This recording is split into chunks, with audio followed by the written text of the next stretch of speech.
Muito bem, nós vamos agora debater justamente o direito de culto, se está sendo reprimido ou não. Nós vamos trazer conosco aqui nesse debate Felipe Augusto Carvalho, que é o diretor executivo da ANAJURE, que é a Associação Nacional dos Juristas Evangélicos, e também Marcelo White, especialista em Direito Público e também professor convidado da Escola Paulista de Direito. E eu pergunto para o Felipe, iniciando, né, a ação foi movida justamente pela ANAJURE. Obviamente vocês defendem e sustentam que o direito ao culto está sendo de fato reprimido aqui no Brasil, né? Olá, boa tarde a todos. Boa tarde, Marcelo. Boa tarde, doutor Marcelo, também que estão aqui nesse debate. É uma alegria para nós da ANAJURE participarmos desse momento aqui de debate. Bem, o que a ANAJURE tem defendido, isso desde o início da pandemia, no ano passado, é que, primeiro, a liberdade de culto e a liberdade religiosa é inviolável nos termos da Constituição e dos tratados internacionais de direitos humanos. E, nesse sentido, compreendendo, não é, a força, a gravidade do momento que vivemos de pandemia, a qual não negamos, e, pelo contrário, temos recomendado desde o início prudência, especialmente às igrejas, no tratar dessa questão, compreendemos que o direito de liberdade de culto, ele pode sofrer limitações, ele pode sofrer algumas restrições, mas não pode ser suprimido absolutamente, totalmente, como em alguns estados e municípios brasileiros buscou se realizar desde o início da pandemia. Então, esse direito é fundamental, é o primeiro direito humano fundamental, demanda proteção do Estado e, portanto, diante da necessidade de restrições sanitárias, que assim o faça com prudência, com cuidado e com proporcionalidade. Mas esse direito não pode ser absolutamente restringido e, na sua totalidade, suspenso. Doutor Marcelo, e na visão do senhor, esse direito aí é absoluto? Boa tarde a todos, obrigado pelo convite, é um prazer falar com vocês. A Constituição não existe nenhum direito, nenhum princípio que seja absoluto. E também a liberdade religiosa não deixa de ser um princípio relativo. Isso na sua concepção externa, não na sua concepção interna. A sua concepção externa é aquilo que nós representamos, por exemplo, o direito ao culto. O direito ao culto, ele não é um direito absoluto. Ele pode ser limitado, inclusive a própria Constituição, no artigo 5º, que é destacado como descumprimento do preceito constitucional pela ANAJURE, ela é muito clara com relação a isso. Ele tem a disposição com relação ao dispositivo que há uma previsão de possível limitação. Nós estamos tratando, então, de uma norma constitucional de eficácia contida. Pode surgir a dúvida se o decreto de um Estado, se o decreto de um município poderia ou não limitar, porque não seria lei. Mas não podemos perder de vista, estamos a tratar do artigo da Lei 13.979, que regulou toda essa normativa no período pandêmico. Felipe, justamente pegando esse gancho do Dr. Marcelo, né, nós tivemos aí aquela decisão do Supremo, conferindo aí estados e municípios também que pudessem tomar suas atitudes regionais. Cada município conhece a sua realidade, cada estado também conhece a sua realidade.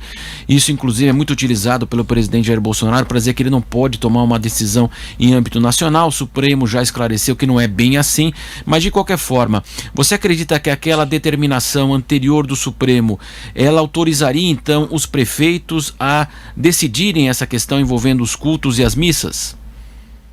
Muito boa pergunta, porque de fato merece um esclarecimento que a decisão do Supremo Tribunal Federal no ano passado estabeleceu aquilo que se convencionou chamar de competência concorrente, né, entre os entes federativos de poderem regular do ponto de vista local, né, municipal, estadual e em termos de União as medidas restritivas para conter o avanço do coronavírus. O que se passou a partir dali, e isso nós observamos através de uma plataforma que a própria ANAJURE criou, o Observatório das Liberdades Civis Fundamentais, é que diversos decretos, eles passaram a restringir de uma maneira que, ao nosso entender, é desproporcional e arbitrária essa liberdade constitucional, que, de fato, não é absoluta, como bem o doutor Marcelo nos trouxe, mas, nos termos do artigo 18 do Pacto Internacional de Direitos Civis e Políticos, as limitações a esse direito precisam ser apenas as necessárias e, claro, pressupõe a proporcionalidade dessas medidas para garantir aquilo que se objetiva com aquela restrição. Pois bem, o Supremo Tribunal Federal manifestou, portanto, que as unidades federativas tinham essa competência concorrente. Mas, a partir daí, visualizou, nosso observatório visualizou uma série de denúncias que tratavam de casos absurdos do ponto de vista constitucional. Por exemplo, que agentes da polícia adentraram numa casa e impediram um culto doméstico realizado com pessoas da própria família. Além disso, decretos que restringiam de uma maneira desproporcional a liberdade religiosa como um todo.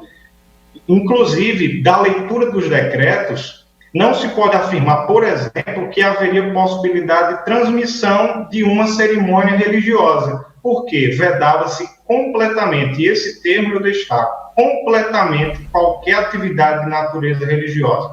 Ora, será que serviços de ajuda ao próximo que as igrejas fazem desempenham isso como ninguém? Será que serviços de aconselhamento sem aglomeração, será que transmissão de missas e cultos estavam também dentro desse escopo restritivo do decreto?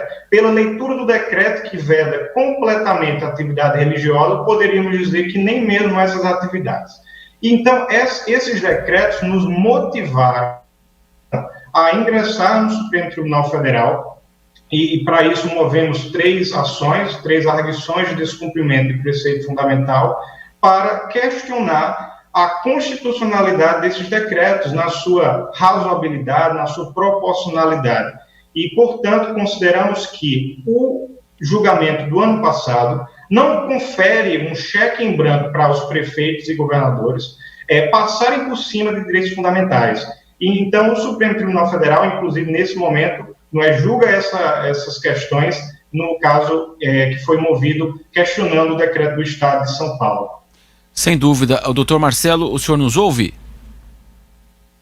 Nós vamos então restabelecer o contato com o doutor Marcelo White, que é especialista em Direito Público e também professor convidado da Escola Paulista de Direito, para falar justamente dessa decisão do Supremo e possíveis excessos que foram praticados ao longo desse período, como o doutor Felipe Augusto Carvalho, que participa conosco, diretor executivo da ANAJURE, que é a Associação Nacional dos Juristas Evangélicos, que ingressou, portanto, com essa ação direta de inconstitucionalidade no Supremo Tribunal Federal, que passou a ser julgada justamente essa ação nesta semana, o início do julgamento na quarta-feira, com o voto do ministro Gilmar Mendes, que é o relator do caso, e ele votou pela proibição da participação das pessoas em cultos e missas.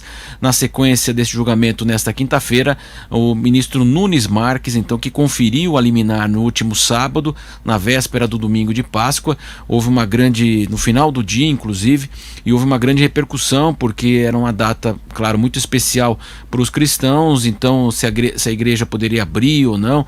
Houve cidades que proibiram, houve também a própria direção das igrejas acabou proibindo, mesmo em função dessa liminar, não se sabia da abrangência dessa liminar. E é isso que nós estamos debatendo aqui no Jornal Jovem Pan, enquanto o Supremo Tribunal Federal, ele mantém o julgamento nesta quinta-feira. Não se sabe se ainda ele será finalizado hoje, porque ontem, na abertura do julgamento, apenas o ministro Gilmar Mendes, ele apresentou seu voto. Vamos então voltar agora com o doutor Felipe. Doutor Felipe, mas o senhor não acredita que esses casos extremos aí são mínimos no país? Essa é uma pergunta que demanda esclarecer o seguinte, que houve por parte do poder público uma ampla margem de discricionariedade na elaboração desses decretos. E nós recebemos no observatório mais de 50 denúncias no país, isso em todas as regiões. E eu penso que, tratando de um direito que é fundamental e que toca na realidade, na concepção de mundo de milhões de brasileiros, uma restrição, um abuso ao direito que é fundamental de liberdade de culto, mesmo que fosse uma denúncia apenas, já demandaria da nossa parte e daqueles que lutam pelas liberdades, pela dignidade do ser humano, uma demanda aos poderes públicos. Há no nosso país hoje uma incerteza, uma insegurança jurídica quanto a esse tema.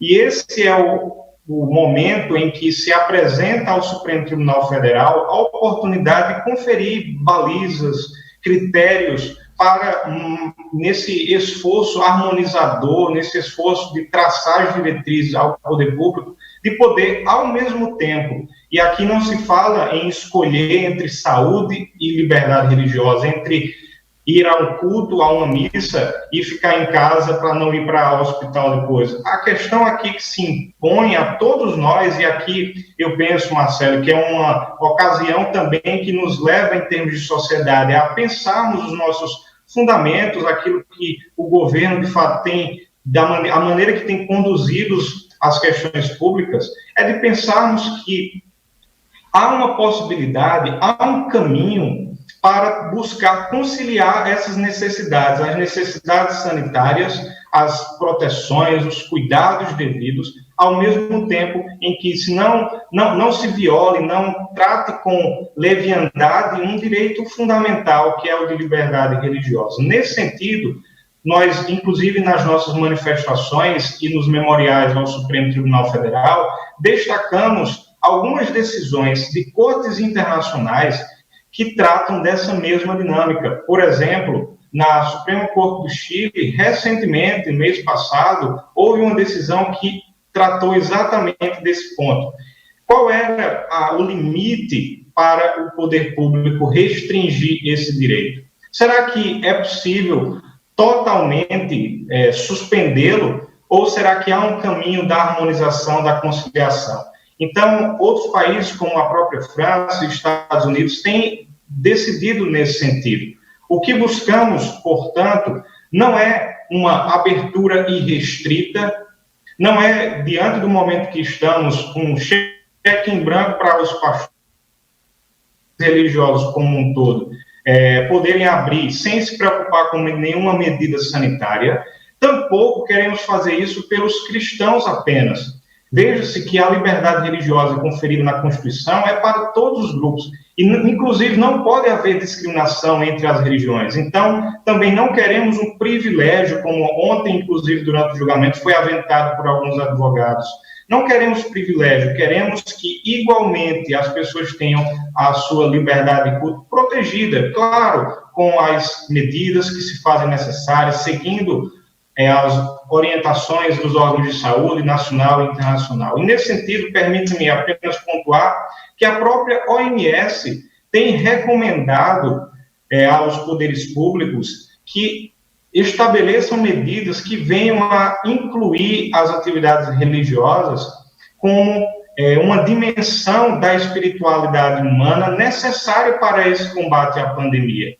Certo. Não podemos esquecer, além dos trabalhos sociais, da própria dimensão espiritual dos cidadãos brasileiros, que muitas vezes têm na igreja como seu lugar de refúgio, como seu lugar de aconselhamento espiritual. Nós estamos agora retomando, o contato com o Dr. Marcelo White, que é especialista em Direito Público e também professor convidado da Escola Paulista de Direito.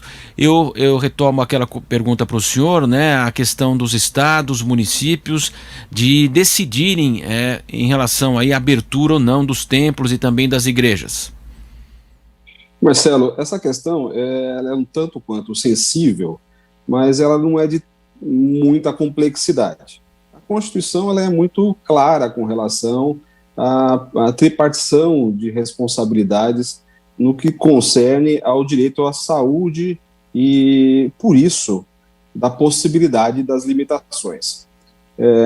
Diversamente do que o Dr. Felipe está falando, a questão com relação a ter ou não o acesso aos templos religiosos nesse momento pandêmico, nesse momento específico que concerne as limitações impostas nos decretos, ela está, na minha concepção, atrelado a um direito maior nesse momento. Se for feito um cotejamento, uma comparação, uma ponderação entre os princípios, o direito à vida e o direito ao culto, ou o direito ao acesso a um templo religioso de qualquer matriz religiosa ou não, ela deve estar sempre em cotejo com os riscos que são impostos, não só àqueles que vão frequentar o culto, mas sim também as consequências decorrentes daqueles que vão e possivelmente possam ser contaminados.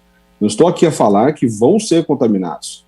Vamos tratar aqui de uma questão lá no início da pandemia, no início de 2020, lá na Coreia do Sul. A Coreia do Sul tinham 30 casos naquele momento só de Covid detectado. Houve um culto religioso, e esse culto, de lá, saíram mais de 1.000 pessoas contaminadas. O risco seria só para aquelas pessoas que estavam envolvidas diretamente? Não.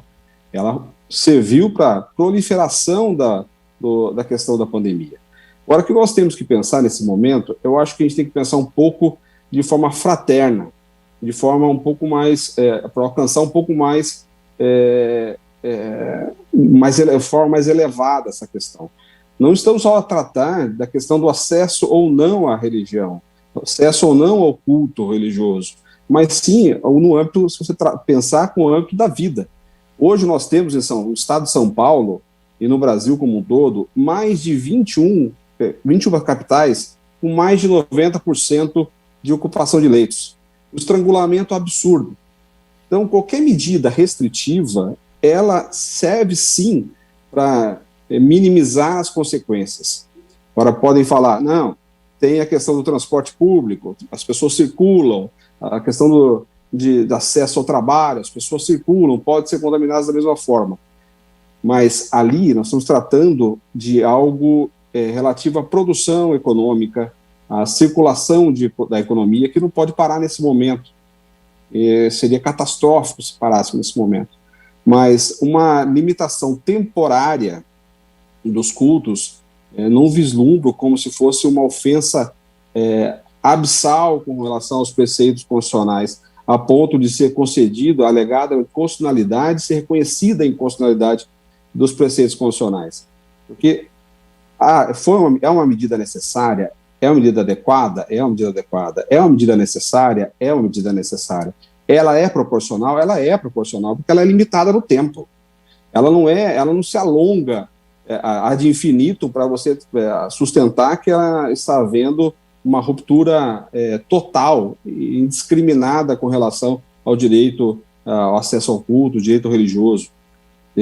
Então, na minha concepção, os estados sim podem, os municípios sim podem estabelecer regulações, ou através de leis locais, ou até mesmo por decreto respaldado na Lei 13.979, de 2020, porque lá estabelece que os decretos municipais podem fazer regulações com relação ao isolamento, em relação à circulação de pessoas, também com relação a atividades de toda a ordem. Para nós fecharmos esse debate, eu peço até agilidade agora nas respostas. Doutor Felipe, também há uma crítica em relação aí de uma possível questão financeira, que os templos querem abrir para recolhimento do dízimo, e também se não existe outras alternativas aos fiéis para poder acompanhar as celebrações. Muito bem, eu penso que as igrejas e os líderes religiosos devem responder por si mesmos essa questão do propósito, da justificativa, da intenção de querer a abertura dos templos. Posso dizer, com os setores que temos trabalhado na Anajure, e falo isso porque representamos e temos conexões com líderes religiosos de todo o Brasil, que há um sentimento sincero de abertura de igrejas, repito, não irrestrita, mas considerando a liberdade de culto que tivemos, e isso nada tem a ver com questões financeiras, mas não nos cabe aqui tentar julgar intenções de pastor A, líder A ou B. Em relação à segunda pergunta, eu compreendo que essa discussão que podemos fazer, se há caminhos a serem utilizados para substituir aquilo que é feito presencialmente, é uma discussão válida, boa, oportuna, mas que deve ser feita entre os cidadãos, entre as diferentes matizes teológicas. Não cabe, eu acho que é esse o ponto, não cabe ao Estado, ao STF, ao poder público, dizer o que na minha doutrina e na minha teologia pode ser feito em casa ou não. Se um sacramento pode ser realizado em casa ou na comunidade coletiva, isso só eu, só a minha doutrina, só a minha teologia que deve dizer. E, claro, as comunidades religiosas devem apelar ao consenso, ao cuidado com o próximo na hora de fazer essa avaliação. Mas não cabe ao Estado de determinar o que é aquilo que a minha teologia deve tratar do que pode ser ou não substituído em casa ou em qualquer outro lugar. Muito obrigado pela oportunidade. Não, o senhor fica conosco ainda, daqui a pouco nós vamos fazer a despedida, mas, doutor Marcelo, como é que o senhor vê essa possibilidade? Existe caminhos para que as pessoas possam participar das celebrações, na visão do senhor, nesse momento agudo da pandemia? Eu faço uma breve consideração com relação a isso. As denominações, tanto católicas como protestantes, evangélicas em geral, elas já têm cultos celebrados pela televisão há muito tempo e pelas redes sociais, pelo YouTube há muito tempo. Essa questão da necessidade ou não do fiel ir ao templo, isso é uma questão pessoal. O Dr. Felipe falou de forma muito clara e precisa. Mas, num momento tão agudo que vivemos, um sacrifício momentâneo em prol da comunidade como um todo, eu acho que seria plausível. E com relação ao que o Dr. Felipe falou, com relação ao STF, ele poder ou não ponderar ou limitar, o STF, confesso que na decisão do ministro Gilmar, de ontem, que foi mantendo a decisão anterior dada na segunda-feira, eu não vislumbro nenhum tipo de inconstitucionalidade, pelo contrário, ele está respaldado, sim, num texto expresso da Constituição, que permite, sim, a limitação. E a questão, o STF, com todo respeito, o STF tem que se pautar num livro específico, que é a Constituição da República. Então é nisso que deve se pautar as decisões da Corte Suprema do país. Sem dúvida, rapidamente agora para nós fecharmos, então, doutor Felipe, na visão do senhor, esse tema deveria ter sido levado realmente ao Supremo? Eu penso que diante da controvérsia constitucional que está posta e da decisão do ano passado, e inclusive diante da demanda social que há de um posicionamento que trate desse direito fundamental, eu penso que sim, é oportuno que o Supremo venha a se manifestar sobre esse tema, claro, sem substituir sem usurpar os poderes executivo e legislativo, mas como o Supremo tem dado as orientações e diretrizes desde o ano passado, é sim um momento oportuno para tratar desse direito fundamental. E o senhor, doutor Marcelo? Também acredito que o Supremo pode sim ser alçado para discutir essas questões, porque é uma norma constitucional, é um preceito fundamental e deve ser tratado sim porque gera uma limitação. Toda limitação do direito fundamental, ele deve ser tratado sim pelo STF. Então, na minha concepção, eu só pondero a questão qual a prevalência nesse momento do direito. Na minha concepção, deve-se prevalecer o direito à vida, o direito à preservação da saúde pública, em detrimento ao acesso ao culto. Não está a limitar a decisão às concepções primárias de primeira dimensão do direito religioso, mas sim de segunda dimensão, que é o direito de externar o seu acesso pelo acesso ao culto. Então, de fato, acredito que possa, sim, ser manejado qualquer tipo de ação direta no Supremo Tribunal. Muito bem, nós apresentamos Quem Tem Razão. O direito de culto está sendo reprimido, essa questão debatida no Supremo Tribunal Federal. Eu agradeço a participação do Dr. Felipe Augusto Carvalho, diretor executivo da ANAJUR, Associação Nacional dos Juristas Evangélicos. Muito obrigado, Dr. Felipe. Eu que agradeço, muito obrigado pela oportunidade, agradeço ao doutor Marcelo também por esse debate, muito bom participar aqui com vocês. E também ao Dr. Marcelo White, especialista em Direito Público e professor convidado da Escola Paulista de Direito, pela sua participação aqui na programação da Jovem Pan. Obrigado, Marcelo, obrigado, Felipe, pelo debate e pela oportunidade de discutir um tema tão sensível que é o direito religioso, atrelado, nesse momento, à discussão do direito à saúde. Muito obrigado, portanto, e agora nós vamos acompanhar ainda o